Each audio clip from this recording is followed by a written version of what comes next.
আমি বিছানায় শুয়েছিলাম। মনে মনে ভাবছিলাম মা আর মাসি আসলে কিছুক্ষণ গল্প করব। চোখ বন্ধ করে শুয়ে থাকলেও ঘুম আসছিল না। অপেক্ষা করছিলাম কখন তারা আসবে। প্রায় ঘন্টা খানেক পরে কথা বলতে বলতে তার ঘরে ঢুকল।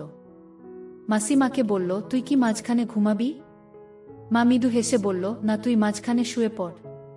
কিছুক্ষণ পর মৃদু কণ্ঠে কেউ ডাকল, তুই কি ঘুমিয়ে পড়েছিস? আমি চুপচাপ ছিলাম আর কিছু না বলেই আজকের গল্পটা অনেক বেশি স্পেশাল। তাই কেউ মিস করো না। দয়া করে গল্পগুলো ভাল লাগলে ভিডিওটি লাইক, শেয়ার এবং চ্যানেলটি সাবস্ক্রাইব করো প্লিজ। আমার নাম সুজয়। বেশ কিছুদিন ধরে আমার মাসির বাড়ি যাওয়ার সুযোগ হয়নি।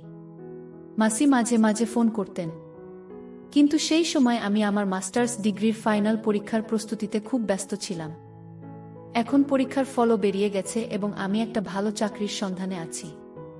তবে মাসির সাথে কাটানো মধুর মুহূর্তগুলো এখনও আমার মনে গেঁথে আছে। আমি প্রায়ই ভাবি মাসির সাথে দেখা করার জন্য আবার কখন যাব। কারণ মাসি আমাকে খুব ভালোবাসে। মাসি দেখতে অনেক সুন্দর ছিলেন। তিনি একটু স্বাস্থ্যবান হওয়ায় তাকে আরও সুন্দর লাগে। তার হাতে রান্না করা খাবার খেয়ে কিছুদিন কাটানোর ইচ্ছায় আমি ঠিক করলাম যে এবার মাসির বাড়িতে গিয়ে কিছুদিন থাকব। মাসির সাথে অনেক সময় কাটাব, অনেক গল্প করব। কারণ অনেক দিন থেকে মাসির সাথে দেখা হয় না। অবশেষে আমার ইচ্ছা পূরণ হলো। একদিন আমার মাসি ফোন করলেন আর মাকে বললেন, তুমি আর সুজয় 5 দিনের জন্য আমাদের এখানে চলে এসো। তোমার জামাই জি 7 দিনের জন্য শহরের বাইরে যাচ্ছেন। অনেক দিন থেকে তোমাদের সাথে দেখা হয় না। এই সুযোগে আমরা কয়েকটা দিন মজা করে কাটাতে পারব। কালকেই চলে এসো, আমি অপেক্ষা করছি না। ফোন স্পিকারে রেখেছিলেন যাতে আমি কথাগুলো শুনতে পারি। আমার মায়ের নাম গীতা আর মাসির নাম লতা। সব কথা শুনে মা বললেন, ঠিক আছে লতা, আমরা কালকে আসছি। এরপর মা ফোনটা রেখে দিলেন। ফেব্রুয়ারি মাস ছিল, তাই বেশ ঠান্ডা পড়ছিল। মা বললেন, সুজয়, আমরা সকাল 12টার দিকে বের হব যাতে ঠান্ডা একটু কম লাগে। তবে আমরা বাইকে যাব। আমি মাকে হ্যাঁ বলে দিলাম। এরপর মা বললেন, আমি আমাদের দুজনের কাপড়গুলো গুছিয়ে নিচ্ছি। তারপর মা তার ঘরে চলে গেলেন। আমি আমার ঘরে গিয়ে বিছানায় শুয়ে পড়লাম। বিছানায় শুয়ে ভাবছিলাম, যদি মাসি মাকে সব কিছু বলে দেয় আগের দিনের কথা, তাহলে কি হবে? আর যদি মায়ের সামনে মাসি আমার সাথে কোনো কিছু করে, তাহলে পরিস্থিতি কেমন হবে? এইসব ভাবনা ভাবতে ভাবতে কখন যে ঘুমিয়ে পড়লাম বুঝতেই পারলাম না। কারণ মাসি আমার বন্ধু মতো ছিল। তিনি আমার সাথে অনেক ফ্রি থাকত। পরের দিন আমি আর মা সকাল বেলায় চা নাস্তা সেরে তৈরি হয়ে গেলাম। ঠিক 12টা বাজে আমরা বাইক নিয়ে রওনা হলাম মাসির গ্রামের দিকে। গ্রামের রাস্তা 3 ঘন্টার ছিল। আমরা দুজনেই নিজের চিন্তায় মগ্ন ছিলাম। শহরের সীমানা ছাড়ানোর পর কাঁচা রাস্তা শুরু হলো।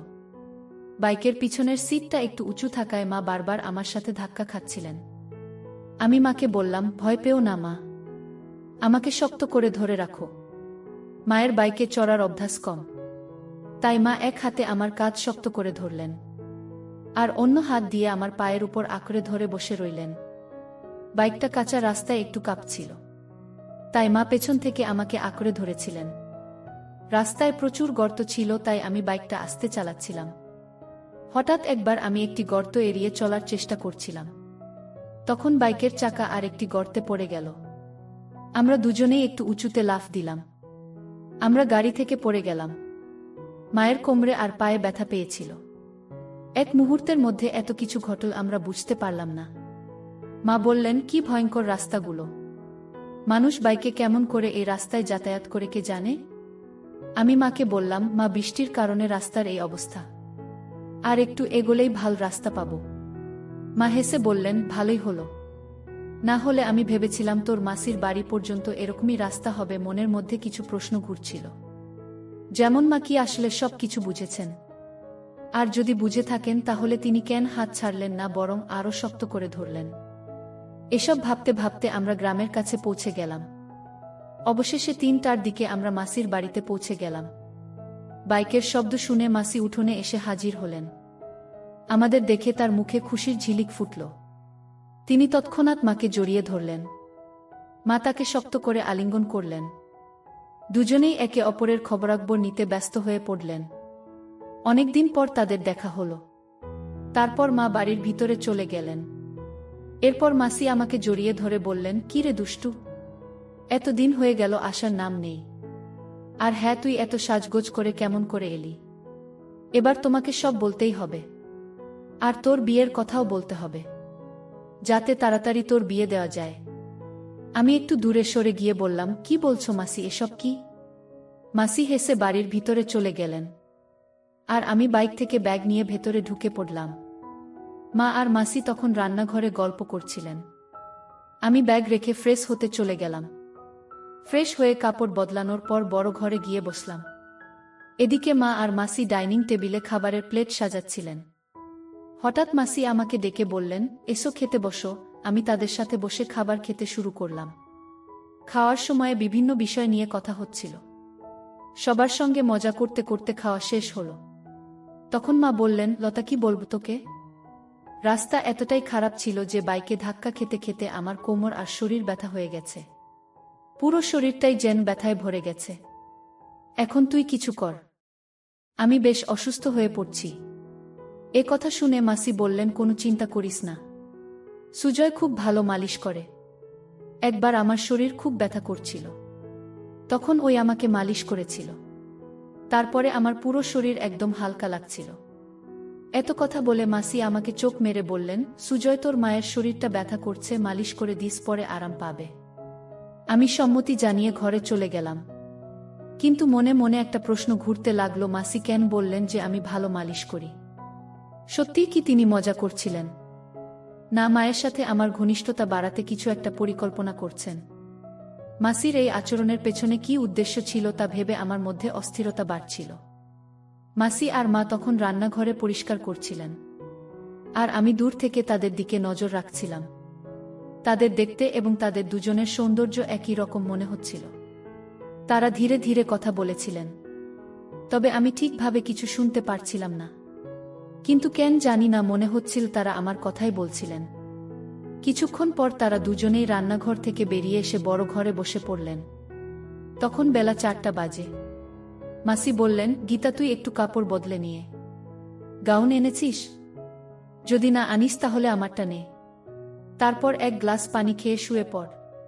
তারপর সুজয় তো শরীরটা মালিশ করে দেবে, যাতে তো শরীরের ব্যথা কমে যায়। এতটুকু বলেই তারা দুজনে শোবার ঘরে চলে গেলেন। আমি বসে বসে ভাবছিলাম, জীবনে কখনো এমন ধরনের কাজ করিনি। কিছুক্ষণ পর মাসি রান্নাঘর থেকে একটা পাত্রে কিছু নিয়ে এসে বললেন, চল, সময় হয়েছে। আমি কিছু না বলে চুপচাপ তার পেছনে শোবার ঘরে গেলাম। সেখানে গিয়ে দেখি মা বিছানায় শুয়ে আছেন। মায়ের পা এবং শরীরে প্রচণ্ড ব্যথা ছিল, কারণ তিনি গাড়ি করে আসার সময় পড়ে গিয়েছিল। মাকে দেখে মনোযোগ দিয়ে তাকিয়ে রইলাম। হঠাৎ খেয়াল করলাম মাসি আমার পাশে দাঁড়িয়ে আছেন। মাসি হেসে বললেন, কি দেখছিস সুজয়? আগে কখনো কি তোর মাকে দেখিসনি? তোর মাকে একটু তেল দিয়ে মালিশ করো, তার অনেক কষ্ট হচ্ছে। মায়ের ব্যথা লাঘব করার জন্য আমি বিছানার পাশে বসে একটু চিন্তায় পড়ে গেলাম। তখন মাসি ছোট্ট একটা পাত্রে তেল এনে আমার হাতে দিলেন এবং বললেন, শুরু কর, পা থেকে শুরু কর। আমি আস্তে আস্তে মায়ের পায়ে তেল লাগাতে শুরু করলাম। মাসি পাশে বসে মনোযোগ দিয়ে আমার কাজ দেখছিলেন। যদি আমি প্রথমে একটু সংকোচ বোধ করছিলাম, তবুও ধীরে ধীরে কাজটা চালিয়ে গেলাম, কারণ মাকে সুস্থ করতে হবে। আমার মনের ভেতর শুধু একটাই চিন্তা ছিল, মাকে সুস্থ করতে হবে। মা মুখটা একটু ঘুরিয়ে নিলেন। এরপর মাসি একটু দূরে শুয়ে মাকে জিজ্ঞেস করলেন, কেমন লাগছে গীতা? মা বললেন, এখন কিছুটা ভালো লাগছে লতা। তুই থাকলে আজ একটু ভিন্ন কিছু করলাম। তুই অনেক কিছু জানিস। মাসি তখন মায়ের মাথায় হালকা চাপ দিয়ে বললেন, এত বাচ্চার সব কথা বলছিস কেন? সুজয় তো পাশে রয়েছে, সে কিভাবে? মা একটু লজ্জা পেয়ে হাসলেন এবং বললেন, আরে লতা, আর কথা বাস না, না হলে পুরো ব্যাপারটা নাটকের মতো হয়ে যাবে। এরপর মা আমাকে বললেন, সুজয় বেশ আরাম হচ্ছে, তাই আর বেশি মালিশ করা লাগবে না। শরীরটা এখন বেশ ভালো লাগছে, মনে হচ্ছে ব্যথা কিছুটা কমে গেছে। তারপরেও আমি আর কিছুক্ষণ মালিশ করে দিলাম। প্রায় আধা ঘন্টা পরে মা শান্ত গলায় বললেন, এবার যথেষ্ট হয়েছে সুজয়, অনেক স্বস্তি লাগছে। আমি উঠে দাঁড়ালাম। তখন মায়ের পাশে দাঁড়িয়েছিলাম। মা হঠাৎ পাশ ফিরে শুয়ে পড়লেন। তখন মাসি এসে বললেন, আরে গীতা, এখনো তো অর্ধেক মালিশ বাকি আছে, মা একটু লজ্জা পেয়ে বললেন, থাক লতা, সুজয়ের সামনে এটা করতে একটু অস্বস্তি লাগছে।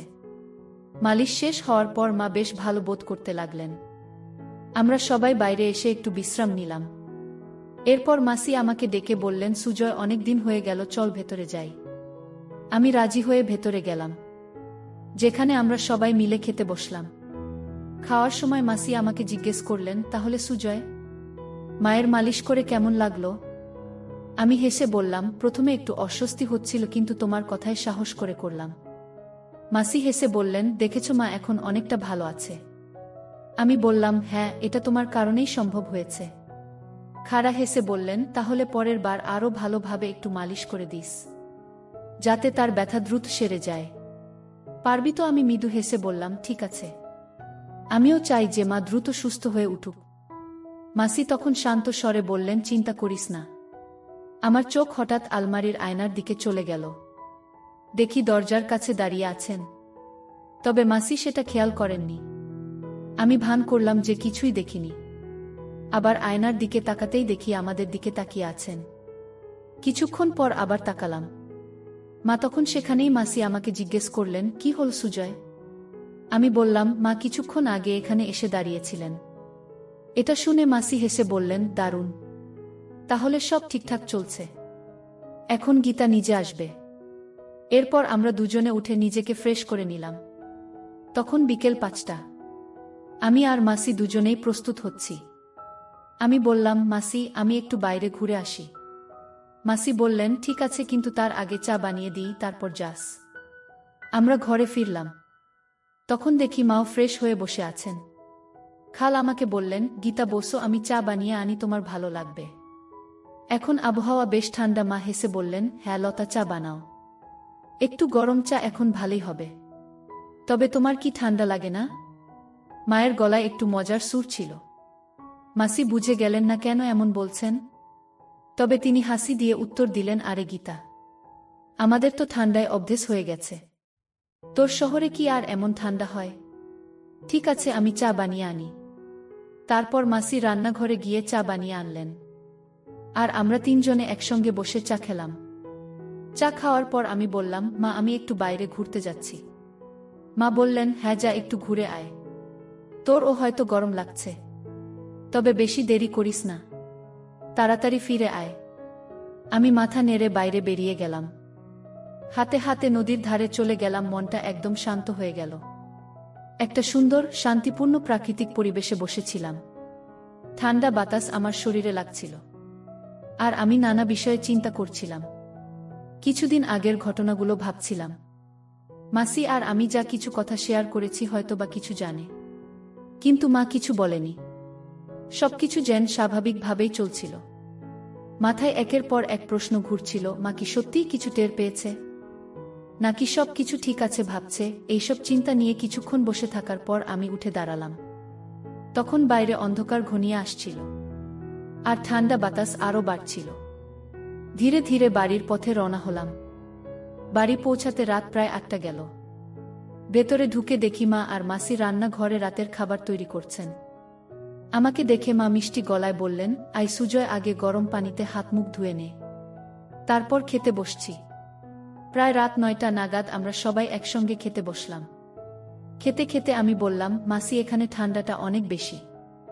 আমাদের ওখানে এমন ঠান্ডা হয় না। মাসি মুচকি হেসে বলল, চিন্তা করিস না, আমার বাড়িতে হিটার আছে, তোর ঠান্ডা লাগবে না। আমি বললাম, সত্যি? তাহলে ঠিক আছে, আজ একটু আগে ঘুমাব, বেশ ক্লান্ত লাগছে। মাসির কথা শুনে মা মজা করে বলল, তুই এত ছোট, তোর আবার কি ক্লান্তি? মাসি হেসে বলল, আরে গীতা এত পথ পাড়ি দিয়ে এসেছে, তার উপর রাস্তার এমন অবস্থা। মা আর কিছু বলল না। আমরা সবাই মিলে গল্প করতে করতে খাওয়া শেষ করলাম। তারপর মা আর মাসি রান্নাঘর পরিষ্কার করতে ব্যস্ত হয়ে পড়ল। আর আমি উঠলাম একটু বাইরে হাঁটতে। কিছুক্ষণ পর আমি শোবার ঘরে গেলাম। ঘরটি আগে থেকেই গোছানো ছিল। বিছানায় একটি বড় কম্বল পাতা ছিল, যা দুজনের জন্য যথেষ্ট। আমি কাপড় পরিবর্তন করে কম্বলের নিচে ঢুকে শুয়ে পড়লাম এবং দেওয়ালের দিকে মুখ করে চোখ বন্ধ করলাম। জানতাম তারা রান্নার কাজ শেষ করে আসবে।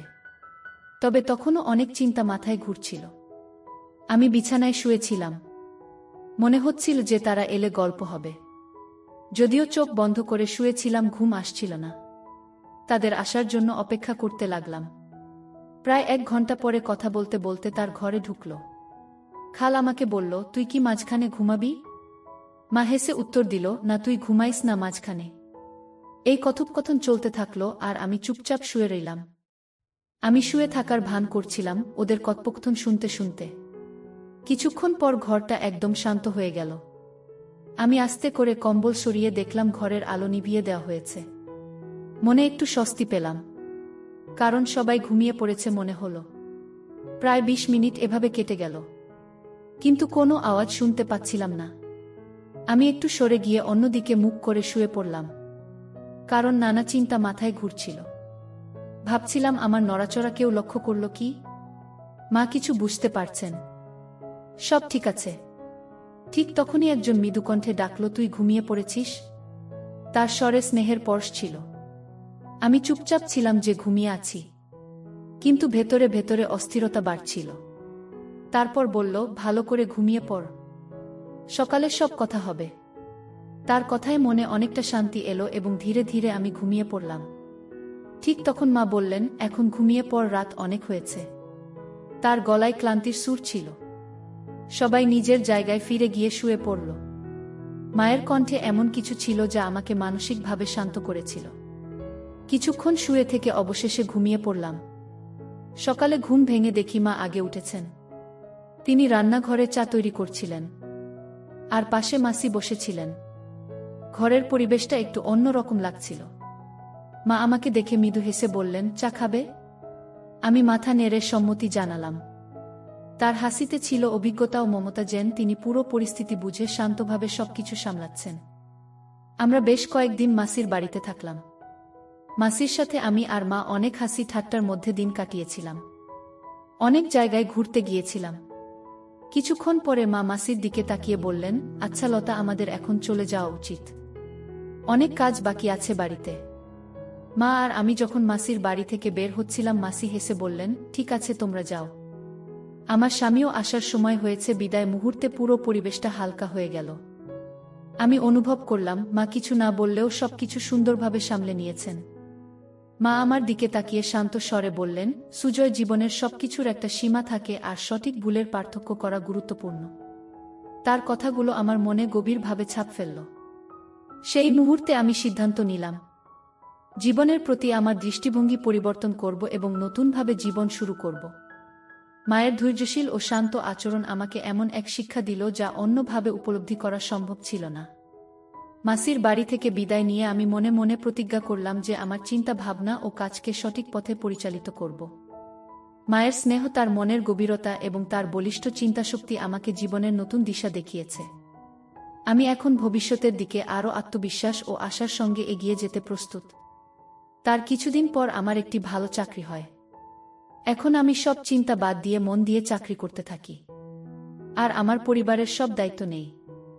এখন আমার মা অনেক খুশি আমার উপর। গল্পটা কেমন লাগলো জানাতে ভুলবেন না।